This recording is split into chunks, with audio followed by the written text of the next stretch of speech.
নমস্কাৰ মই বাস্তু কনসালটেন্ট অৰ্পণ দত্ত আজি আপোনালোকৰ মাজলৈ এটা সৰু ভিডিঅ' বনাই আহিলো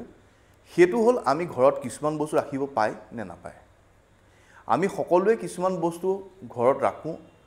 আৰু কিছুমান বস্তু আমি পেলাই দিবলৈ বেয়া পাওঁ যেনেকৈ আমি ইউজ কৰা ৰাতিবা টুথব্ৰাছডাল সেই টুথব্ৰাছডাল যেতিয়া বেয়া হৈ যায় আমি পেলাই নিদিওঁ আমি চুলিত ৰং কৰাত ব্যৱহাৰ কৰোঁ আমি চুলি ৰং কৰা এটা ৰং আমি 1000 টকা দিও কিনো কিন্তু 30 টকা দি আমি এডাল ব্ৰাছ কিনো কাৰণ আমাৰ পুৰণা ব্ৰাছডাল আছে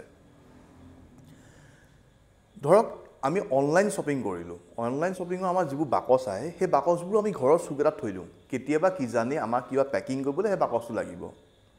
আমি কেৰি বেগত বস্তু আনিলো কেৰি বেগখিনি আলমাৰি চুকেটাত আমি ৰাখিবলৈ আৰম্ভ কৰোঁ যে এই কেৰি বেগটো কাইলৈ আমাৰ কামত আহিব পাৰে এটা ঘড়ী ভাঙি আছে হেতু আমি চুকত পেলাই থৈছো এটো বনাম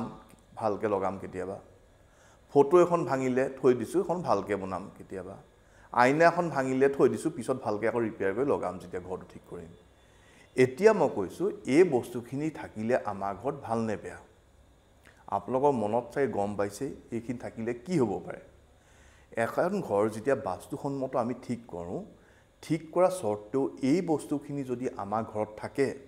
তেতিয়া আমাৰ কামবোৰ পলম হোৱা দেখা যায় চিন্তাধাৰাবোৰ আমি এটা সময়ত গৈ ৰৈ যাবলগীয়া হয় আমি শেষ কৰিবগৈ ন চিন্তা কৰি মূৰটো গধুৰ লাগিবলৈ আৰম্ভ কৰে এতিয়া আগন্তুক আমাৰ দুৰ্গা পূজা আহি আছে আহক আমি সকলোৱে আমাৰ ঘৰখনৰ পৰা এই বেয়াবোৰ যিবোৰ নিগেটিভ এনাৰ্জি পুৰণা বস্তু বেয়া বস্তু যিবোৰ ইউজ কৰিব পাৰে বুলি নহয়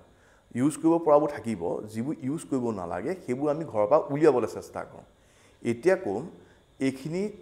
উলিওৱাৰ পিছত আপোনালোকে কেনেকৈ কি হ'ব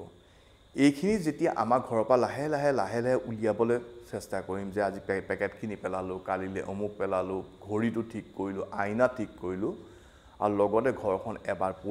অফ হোৱাইট কালাৰ কৰিলো তেতিয়া আপোনালোকে মন কৰিব আপোনালোকৰ মনবোৰ খুব ফুৰ্তিত থাকিবলৈ আৰম্ভ কৰিব মনটো ফুৰ্তি থকাৰ লগে লগে আমি কামত আগবাঢ়িবলৈ সুবিধা হয় চাকৰিত আগবাঢ়িবলৈ সুবিধা হয় ৰিলেশনশ্বিপ বাঢ়ে ঘৰৰ ৰিলেশনশ্বিপ বাঢ়ে পাব্লিকৰ ৰিলেশনশ্বিপ বাঢ়িব আৰু এইখিনি হোৱাৰ লগে লগে আমাৰ কামবোৰ হ'বলৈ আৰম্ভ কৰিব এইটো অকল বাস্তু বুলিয়ে নহয় নিগেটিভিটিয়ে কেতিয়াবা আমাৰ ঘৰত কামত বাধা দিয়ে এতিয়া আহক আমি এই দুৰ্গা পূজাতে আমি আমাৰ ঘৰখনৰ যিখিনি অলাগতিয়াল বস্তু আছে সব আমাৰ ঘৰৰ বাহিৰৰ পৰা উলিয়াই পেলাই দিওঁ